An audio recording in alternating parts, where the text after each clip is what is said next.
In this last video, we're just going to do a couple examples of solving a quadratic equation, okay? Now, remember, the first thing we need to do is to put this in standard form of a quadratic equation, which is ax squared plus bx plus c equals 0, okay? So that's the very first thing, right? So we're just going to transform this a little bit. It looks like on this right side I have a positive 6n, so I'm going to subtract 6n from each side, sort of lining up my like terms here. Okay, and then in I guess I'll move the positive 11 too, so I'll subtract 11 to each side here. Okay, and then I'll just kind of add my columns and see what I get, right? So at this point, when I add up my columns, I'll still have this 21n squared. Okay, 14n minus 6n gives me a positive 8n. Okay, and then I guess 7 minus 11 gives me a negative 4, right? And I'm just going to set that equal to 0, right? So now I'm in standard form of a quadratic equation, okay? Now the next thing I really want to do is figure out, well, are there any common factors here? Okay, now in this case, if I wrote all the factors of 21 and 8 and 4, maybe I'll even just do that. 21, I could do 1 times 21 or 3 times 7, right? 8, I can get 1 times 8, 2 times 4, and then 4, I just got 1 times 4 and 2 times 2. Right? So unfortunately, these don't have any common factors where all of them have play a part there. So now I'm just going to go ahead and make my X chart. Okay, I guess I can identify my A, B, and C. So my A is 21, my B is 8, and my C is negative 4. Right? So now I'm just going to make my X chart here. Okay, and again, these numbers have to multiply to A times C. So 21 times negative 4, so it's going to be, again, it's going to be 21, 42, it should be 63, and then 84, right? So these two numbers have to multiply to negative 84, okay, and then add to positive 8, okay? Now, I mean, this is, kind of tough stuff, right? I want to see all the ways I can get to negative 84, and we'll see how many we can get to, right? But obviously we have the 1 times 84. Okay, I don't think that's really going to help us out, all right? Maybe 2 times 42, so 2 and negative 42, or negative 2 and positive 42.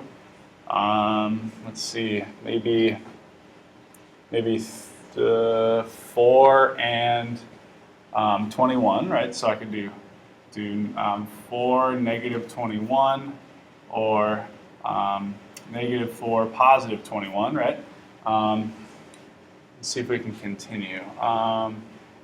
I could maybe do 6. I could see if 6 would possibly work here, right? So I'm trying to think, right? 84 divided by 6, that would be 84 divided by 6 is actually not going to work for us, I don't think. Oh, no, maybe it does. 14. Okay, so this is I'll say 6 and 14. So 6, negative 14. And then negative 6 and positive 14. Hey, well, I mean, this actually works here, right? I know that those two numbers multiply to negative 84 and they add to positive 8, okay? So my numbers here are actually going to be negative 6 and positive 14, right? So now I'm just going to write these numbers out, okay? So again, negative 6 and positive 14. I'm going to divide by my A value here of 21. Okay, I have to reduce my fractions. Okay, well, in this case, I know that 3 is the greatest common factor between these two numbers, and 7 is the greatest common factor between these two numbers. Okay, so when I actually reduce my fractions here, I'll get negative 2 over 7, and on this one I'll get 14 divided by 7 is going to give me 2, and then 21 divided by 7 is going to give me 3.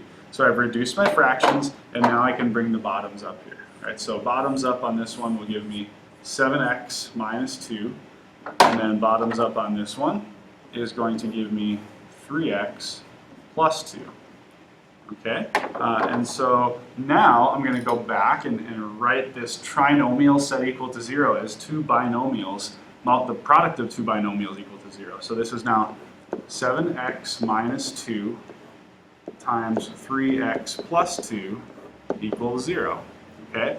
Now at this point, I'm going to set each of these each of these little things, or each of these factors equal to 0, right? So I'm going to have two equations, so 7x minus 2 equals 0, and I'm going to have 3x plus 2 equals 0. Okay, and now at this point I'll add 2 to both sides, so I now have 7x equals 2, and I'll divide by 7, so my answer is x equals 2 over 7 is one of my answers here. And my other answer will be if I subtract 2 to each side, I'll get 3x equals negative 2, and I'll divide by 3 to get x equals negative 2/3. Right? Remember, when we set each of these factors equal to 0, that's called the zero product property. Okay? So that's one example. In the next video, we'll take a look at one last example here.